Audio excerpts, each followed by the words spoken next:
मंडळातील माझे सहकारी प्रवीण पोटेजी, दुसऱ्या सहकारी सुलभाताई खोडके, निलेश ठाकरेजी आपल्या क्रीडाईचे प्रमुख, तसंच सचिव रवींद्र गोरटेजी, संजय खोडके, कपिल आंडे, देवीदास पवार, आयुक्त चंद्रकांत ठाकरे, जिल्हा परिषदेचे वाशिमचे अध्यक्ष प्रशांत पवार, शिवराज बाबा गुजर, श्रीमती आबा पांडे, सर्व प्रतिष्ठित माझ्या अमरावती शहरातील नागरिक बंधू भगिनी, पत्रकार मित्र, ज्यांचे स्टॉल आहेत ते सगळे स्टॉल धारक, जमलेल्या बंधू भगिनींनो, माझ्या मित्रांनो, त्यावेळेस मी ठरवलेलं होतं की नागपूरला अधिवेशनाच्या निमित्तानं आला असताना शनिवार रविवार मुंबई आणि तिकडच्या भागात न जाता विदर्भातल्याच वेगवेगळ्या जिल्ह्यामध्ये जाण्याचा प्रयत्न करायचा. आज मी अमरावती जिल्ह्यात आहे, उद्या मी गडचिरोली जिल्ह्यात आहे.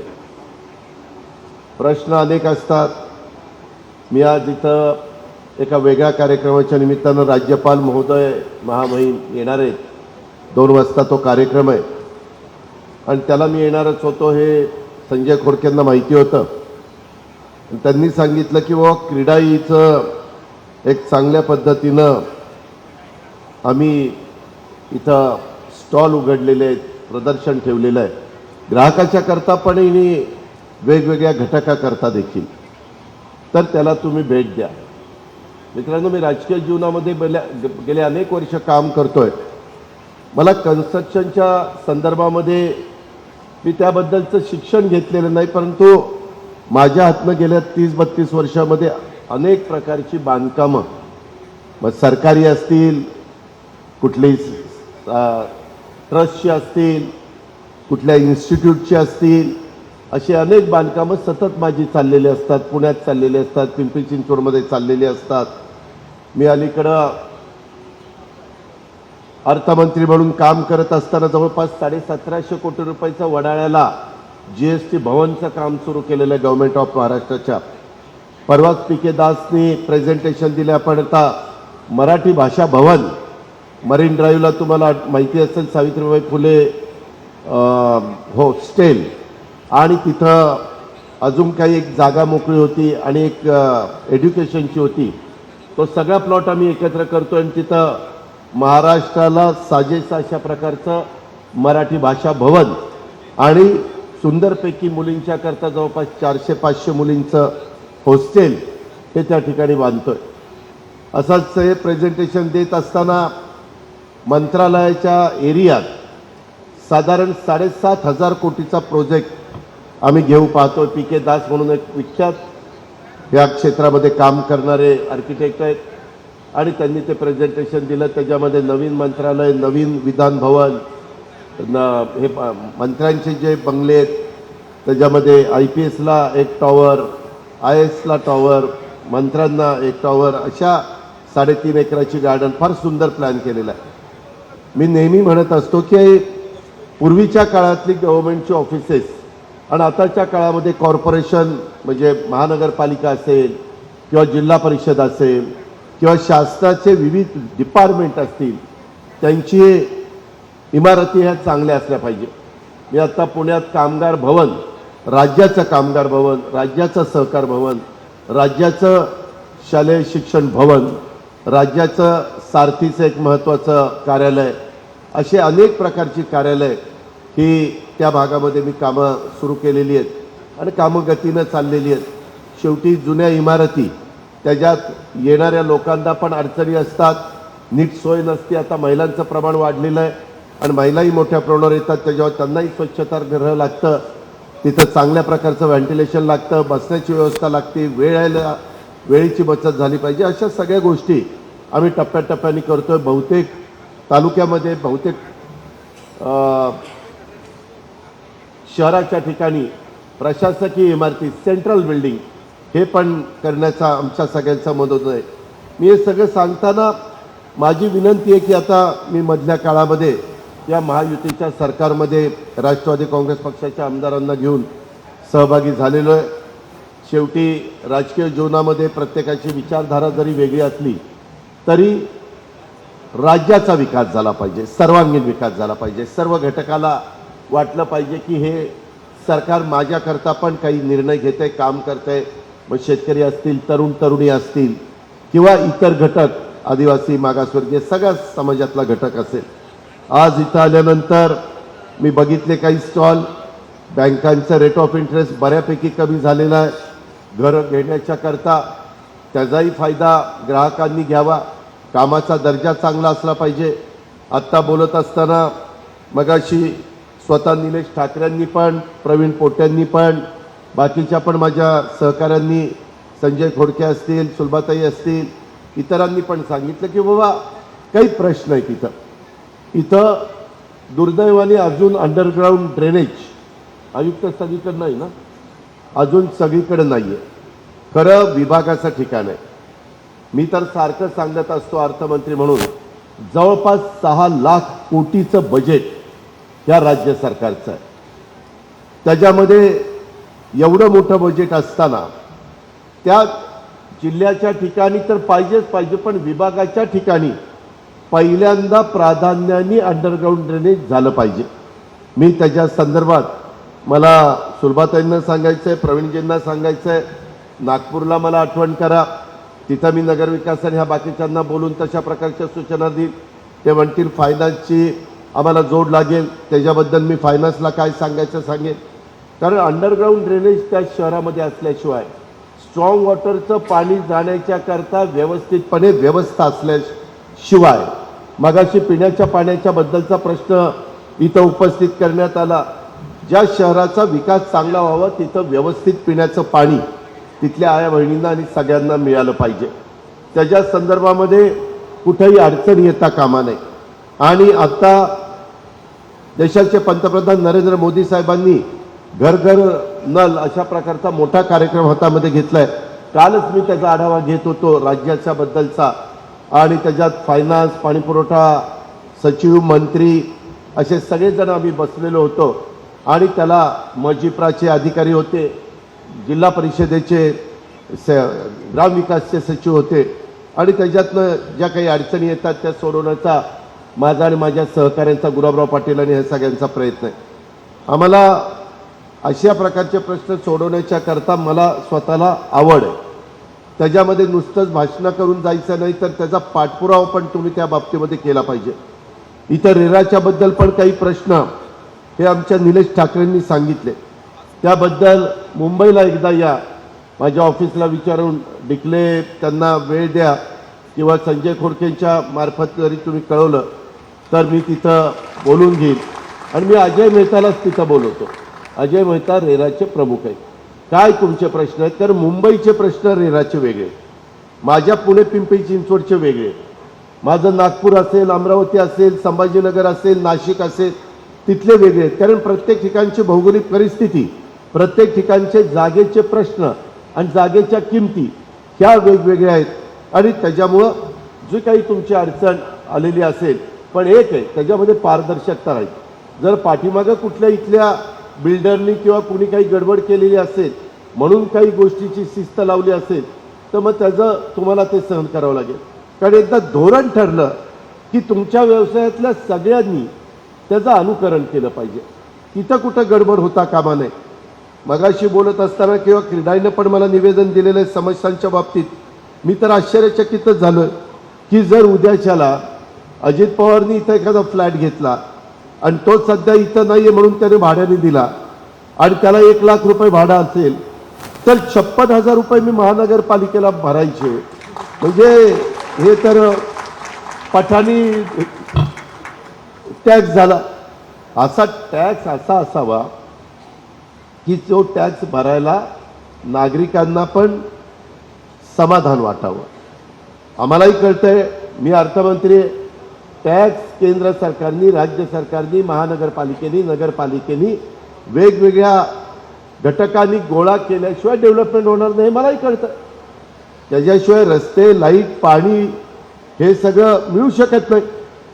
पण देताना एकदम असं की कुणी इथं भाड्याने काही लावूनच घेऊ नये, इन्व्हेस्टमेंटच करू नये, हे असं अयुक्त. तुम्ही आता इथं काही महानगरपालिका नाही, होलसेल तुम्ही आहे, त्याच्या संदर्भात ह्याचं नीटपणे नाही तर मी एकदा तुम्हाला 2 तासाच्या अंतरावर मी सध्या तरी अधिवेशन संपेपर्यंत आहे, त्याच्यामध्ये तुमची पण काही बाजू असेल, मी नाही असं म्हणत नाही, त्याचाही अभ्यास करा आणि मी 2-4 दिवसात तुम्हाला तिथं बोलवतो आणि आपण चर्चा करू आणि चर्चेतनं काहीतरी एक मध्यम मार्ग, ज्याला आपण व्यवहारी मार्ग म्हणतो, तशा पद्धतीनं काढण्याचा प्रयत्न त्या बाबतीमध्ये करू. त्याच्यामध्ये अंडरग्राऊंड ड्रेनेजचा पण ते विषय घेऊन या. त्याच्या संदर्भामध्ये तुमच्या जोडीला सुलभाताई आणि प्रवीण पण आहेत, त्यांनी पण त्या बाबतीमध्ये यावं. DPRचे तुमचे प्रश्न प्रलंबित आहे, त्याच्याकरता मी गगराणी CM सेक्रेटरी पूर्वी ते नगरविकासला होते, त्यांना आपण बोलू, असीम गुप्ताला बोलू, ज्यांच्याकडे असेल त्यांना बोलून हा DPRचा पण प्रश्न का प्रलंबित राहिलेला आहे ते पण मनपाने घर टॅक्स 200% वाढ केली. 200%.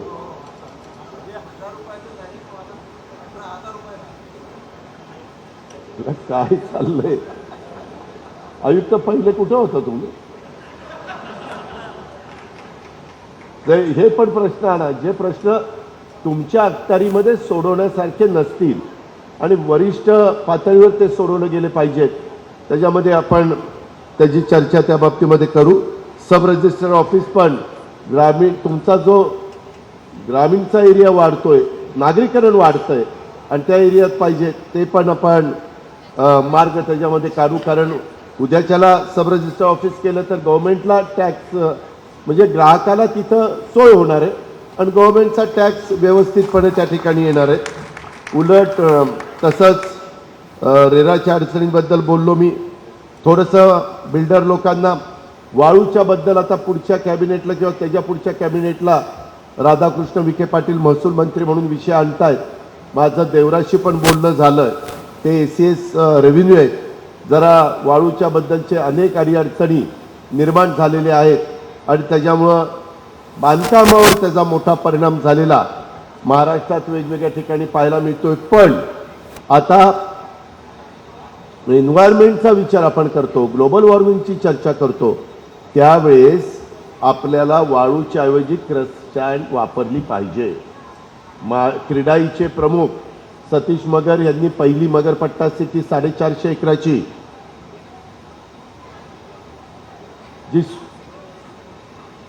जी सुरू केलेली आहे ती पूर्णपणे क्रस्टँडमध्ये, प्लास्टर पण क्रस्टँडमध्ये. येऊन बघा काम कसं झालंय.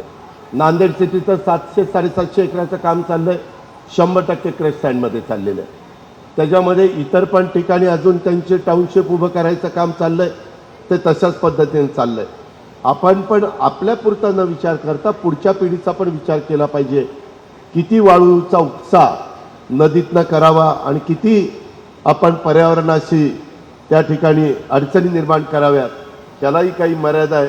पण तरी देखील वाळूच्या बद्दलचा एक 15 दिवसामध्ये थोडं बहुत तुम्हाला त्याच्यामध्ये रिलीफ मिळेल अशा पद्धतीचा निर्णय हा आम्ही घेतोय आणि त्याबद्दल मुख्यमंत्री, उपमुख्यमंत्री आणि रेव्हेन्यू मिनिस्टर आम्हा लोकांची सगळ्यांची चर्चा झालेली आहे.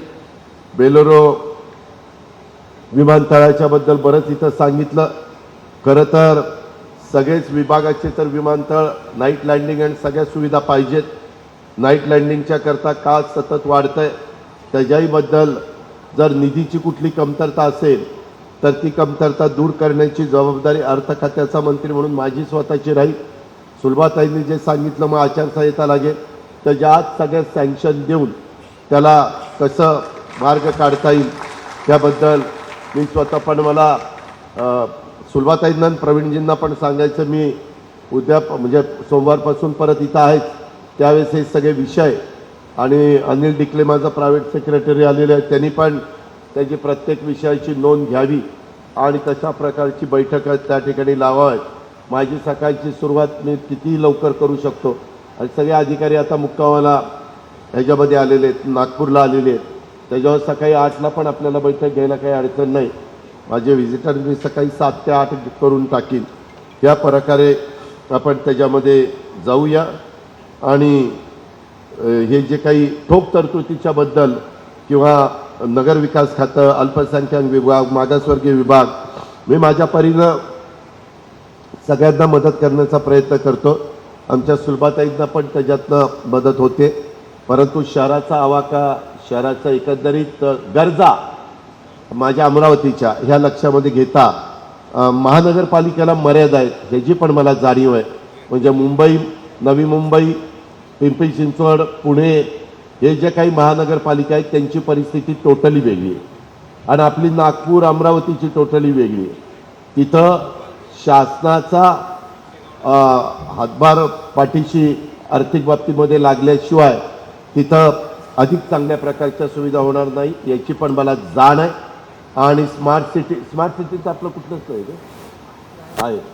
स्मार्ट सिटीच्या संदर्भामध्ये पण आता बहुतेक या मार्चमध्ये तो प्रोजेक्टची मुदत संपते असं काहीतरी मला सेंट्रलच्या लोकांनी सांगितलं. या प्रकारे सगळ्या गोष्टी असतात. इथं जमिनीचे दर जास्त आहेत.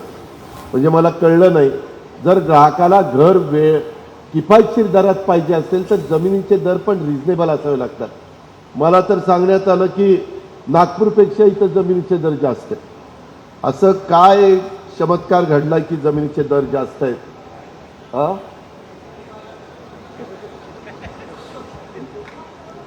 काही जणांनी जशी लँड बँक असती तशी ह्या प्लॉटची बँक केली का काय कुणाला माहिती. पण माझं म्हणणं सगळ्यांनाच विनंती आहे, नुसतं 2 पैसे कमवणं हेच आपलं ध्येय नसलं पाहिजे. इकॉनॉमी विकर सेक्शनचा गरीब वर्ग आहे त्याच्याकरता पण थोड्याशा आम्ही पण आता माडाच्या मार्फत इतर वेगवेगळ्या चांगल्या प्रकारच्या योजना गिरणी कामगारांच्या करता 1 लाख घराचा कार्यक्रम आम्ही हातामध्ये घेतोय. धारावीचा पण मोठा प्रोजेक्ट आम्ही त्या ठिकाणी आता हातामध्ये घेतोय. त्याचंही टेंडर जवळपास झालेलं आहे. अशा पद्धतीनं बकालपणा तो त्या प्रत्येक शहरातला कमी व्हावा. कचऱ्याची विल्हेवाट व्यवस्थित लागावी. आता कचऱ्यावर प्रक्रिया करणारी नवीन टेक्नॉलॉजी बरीच काही आलेली आहे आणि त्याच्यातून त्या शहरामध्ये राहत असणाऱ्या नागरिकाला रस्ता, वीज, पाणी, कचऱ्याची वेळच्या वेळेला कचरा उचलणं आणि त्याची विल्हेवाट लावणं आणि ग्रीनरी त्याच्या संदर्भात मोठ्या प्रमाणावर झाडं लावण्याचा कार्यक्रम, उद्यानाचा, क्रीडांगणाच्या बद्दलचे कार्यक्रम, ह्या सगळ्या गोष्टीला आपण मदत करू शकलो आणि त्याच्यात स्थानिकांनी पण हातभार लावला तर इथं मी अनेक जे कन्स्ट्रक्शन लाईनमध्ये माझे सहकारी आहेत काही त्यांनी दोघांच्यामध्ये ती कंपनी चालवलेली आहे. काही पार्टनरशिपमध्ये, काही एकटे आहेत, काहींची सेकंड जनरेशन काम करते. महिला पण तुमच्या इथं ॲक्टिव्हपणे त्या क्रीडाईमध्ये काम करतायत. अशा पद्धतीने एक चांगलं वातावरण असलं तर त्याच्यात अधिक चांगल्या प्रकारची भर कशी घालता येईल या प्रकारे लोकप्रतिनिधींनी पण लक्ष द्यावं. आम्ही पण शासन करते म्हणून त्याच्यामध्ये लक्ष द्यायला तयार आहोत. मी फक्त तुम्ही बघा असं मी सांगणारा माणूस नाही. राज्याचं अर्थचक्र जर योग्य पद्धतीनं सुरू ठेवायचं असेल तर बांधकाम क्षेत्राचा त्याच्यामध्ये खूप मोठा वाटा असतो, खूप मोठा हिस्सा असतो आणि राज्याचा GDP मध्ये देखील माझ्या बांधकाम क्षेत्राचं महत्त्वाचं योगदान असतं. कारण आम्ही सतत आता पंतप्रधानांना $5 ट्रिलियन एवढी आपली अर्थव्यवस्था करायची. आम्ही एकनाथराव शिंदे, देवेंद्र फडणवीस आम्ही ठरवलेलं आहे की राज्याची अर्थव्यवस्था, कारण आपली देशाची आर्थिक राजधानी मुंबई आहे आणि त्याच्यावर महाराष्ट्रामध्ये $1 ट्रिलियन अर्थव्यवस्था करण्याचा आमचा सगळ्यांचा मानस आहे. प्रवीण परदेशी पूर्वी होते, त्यांना रिटायर झालेत, परंतु त्यांच्यावर आता ही जबाबदारी आम्ही टाकलेली आहे आणि सरकार त्याच्यामध्ये फार बारकाईनं लक्ष देत आहे. त्याच्यामुळं ह्या GDPत बांधकाम क्षेत्राचं योगदान आहे. त्यामुळं राज्याच्या विकासात बांधकाम क्षेत्राला अनन्यसाधारण अशा प्रकारचं महत्त्व आहे. हे मी मान्यच करीन, हे मी कदापि नाकारणार नाही.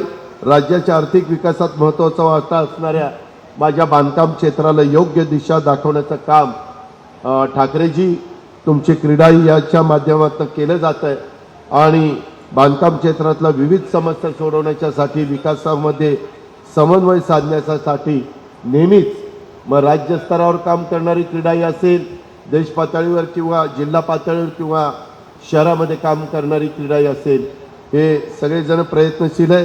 ग्रँड प्रॉपर्टी एक्स्पो 2023 या प्रदर्शनाच्या माध्यमातून क्रीडाईंना, अमरावतीच्या नागरिकांना एकाच ठिकाणी चांगल्या गृहनिवडीची संधी ही जी काही उपलब्ध करून दिलेली आहे आणि शहरात एकाच ठिकाणी विविध घरांची माहिती ही त्या बाबतीमध्ये मिळते आणि ही मिळत असल्यामुळं त्यांना तुलना करून, म्हणजे ग्राहकाला तुलना करून योग्य प्रकारची घराची निवड करता येईल आणि त्याला आर्थिक पाठबळ लागतं. त्या पण आमच्या SBI, HDFC, युनियन या वेगवेगळ्या बँका देत आहेत. त्या गोष्टीचं आम्हाला समाधान आहे. देशाच्या पंतप्रधानांचं पण मोठ्या प्रमाणावर घरं, आपल्या देशातला कुणी नागरिक झोपडपट्टीमध्ये राहता कामा नये. त्या प्रत्येकाला आयुष्यामध्ये स्वप्न असतं की माझं पती पत्नीचं, मुलांचं एक घर असावं. ते स्वप्न साकार करण्याच्या करता केंद्राची पण मोठी योजना आहे. राज्य सरकार त्याच्यामध्ये निधी टाकत असतं आणि आपल्या वेगवेगळ्या तुमच्यासारख्या कन्स्ट्रक्शन कंपन्या देखील आम्ही त्याच्यामध्ये TDR, FSI अशाही बद्दलचे वेगवेगळे निर्णय घेतोय आणि त्या पद्धतीनं आमचं सगळ्यांचं काम चाललेलं आहे. या प्रदर्शनामध्ये क्रीडाईंना सदस्य असणाऱ्या 30हून अधिक विकासकांनी 100पेक्षा अधिक प्रकल्पाची गुणवैशिष्ट्य प्रदर्शित केल्याचं मी फिरत असताना पाहिलेलं आहे. शहरात सध्या 3000च्या पेक्षा जास्त घरं उपलब्ध असल्याची माहिती मला ठाकरेजींनी आणि गोरटेजींनी त्या ठिकाणी दिलेली आहे. त्या सगळ्या गोष्टी असतात.